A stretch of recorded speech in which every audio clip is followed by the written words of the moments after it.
මම හදන්න යන්නේ රතු මෑකරල් එක. මේ කොස්සට රතු මෑකරල් මම කඩලා හොදලා කඩලා තියෙන්නේ. මම මේකට ගන්නවා කරපිංචා, බීලුණු ගෙඩියක්, කොච්චි කරල් දෙකක්, තක්කලි භාගයක්, සුදුලුණු බික් 4ක්. යාළුවෝ හදන විදිය මම තෙල් තමයි දාන්නේ. තෙල් දාලා මිටි චුට්ටක් දානවා.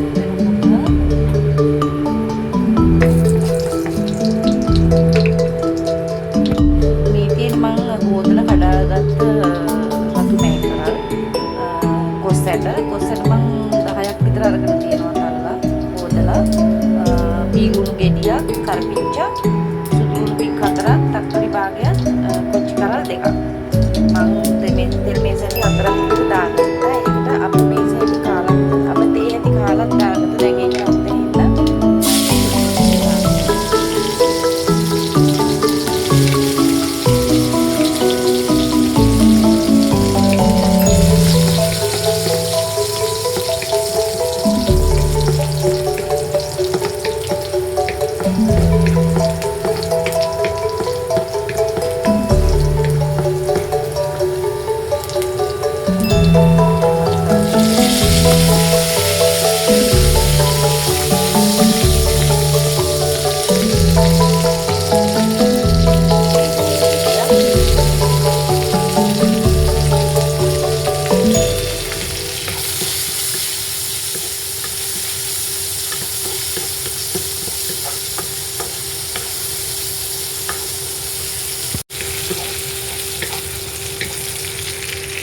නැත්නම් උඹලකටත් ඒ හන්දා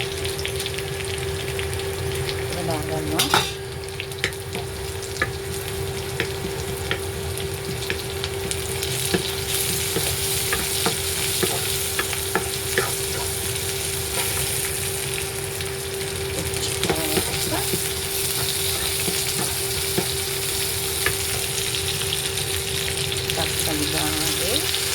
තක්කලි සාමාන්‍ය තක්කලි විදිහක භාගයක් තමයි මම ගත්තේ. මේකට මම දා ගන්නවා කහ තේ හොඳ කාලා මිරිස් 3ක් මිරිස් 2ක්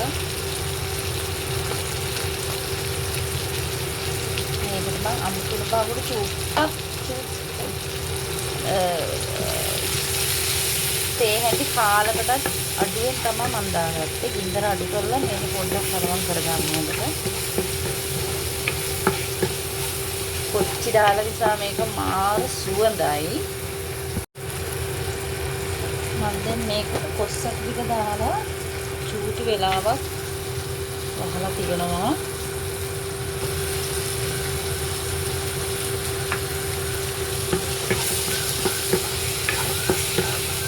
හොඳටම අඩු කරලා වතුර චුට්ටක් කලවම් කරලා මේක වහලා තියන්න. දැම්ම ලුණු දාන්නේ නැහැ මේකට. අපි කොස්සර් ටික තැම්බුනහම තමයි අපි ලුණු දාන්නේ.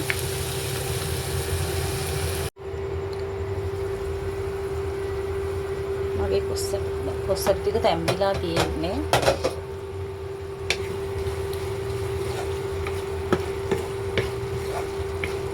දැන් මම මේකට මෑකරල් ටික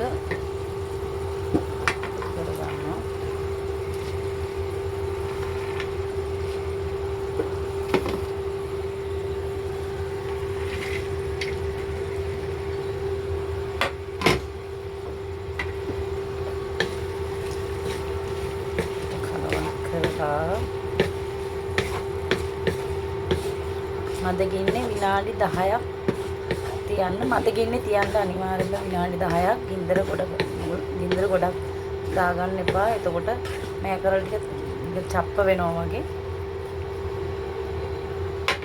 මම ආයෙ වතුර මේකට දාන්නේ නැහැ. මද ගින්නේ තමයි මම මේක උයාගන්නේ. මම දැන් මේකට මුහු දාගන්නවා.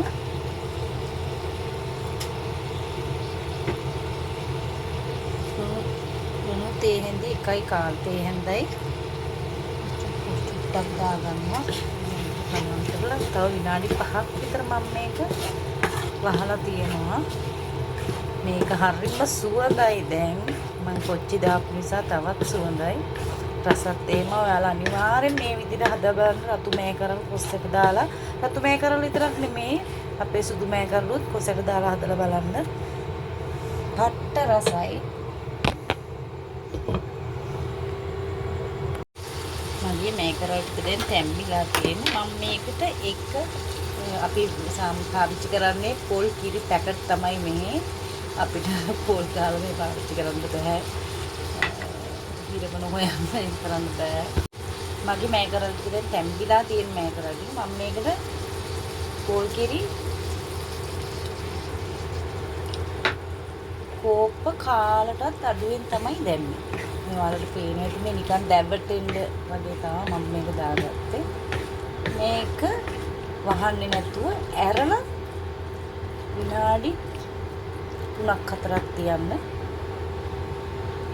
මගේ මේකරල් එක රෙඩි.